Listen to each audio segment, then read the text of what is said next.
Disclaimer: ang podcast na ito ay for informational and educational purposes only gamit ang artificial intelligence or AI na pwedeng magkamali. Kaya kung meron kayong mga mahahalagang desisyon, ay maari lamang na kumonsulta sa mga eksperto o propesyonal.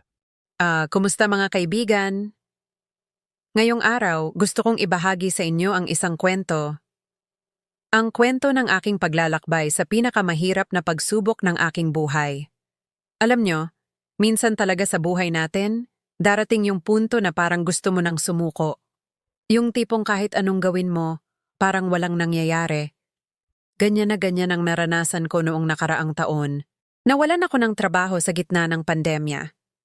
Isipin nyo, breadwinner ako ng pamilya, may 2 kapatid na nag-aaral, at may magulang na may maintenance na gamot. Grabe ang bigat sa dibdib ko noon. Gabi-gabi, hindi ako makatulog sa kakaisip kung paano ko maitatawid ang pamilya ko. Pero alam nyo mga kaibigan, may natutunan ako. Hindi pala tayo binibigyan ng pagsubok na hindi natin kayang lampasan. Nagsimula ako mag-online selling. Kahit hindi ako marunong magnegosyo noon, pinanindigan ko. Nag-aral ako sa YouTube, nakikinig sa mga webinar, at unti-unting natuto. Sa umpisa, napakahirap. Minsan, 3 araw walang benta. May mga araw na nasayang lang ang puhunan. Pero hindi ako sumuko. Naalala ko yung mga ngiti ng mga kapatid ko tuwing umaga. Yung tiwala ng mga magulang ko. Yun ang nagbigay sa akin ng lakas. Unti-unti, dumami ang customers ko.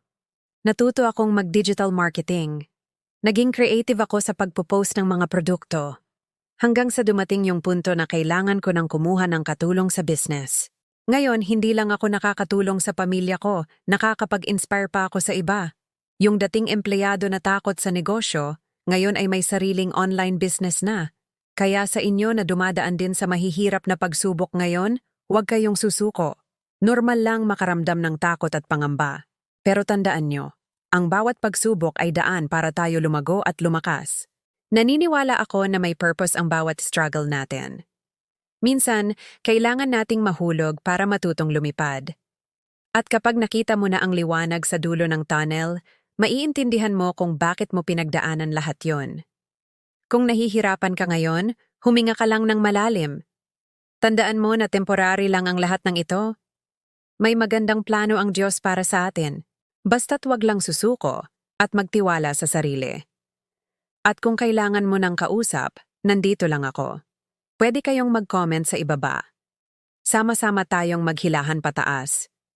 Dahil sa huli, ang tunay na tagumpay ay hindi lang para sa sarili, kundi para sa iba ring nangangailangan ng pag-asa. Salamat sa inyong oras mga kaibigan.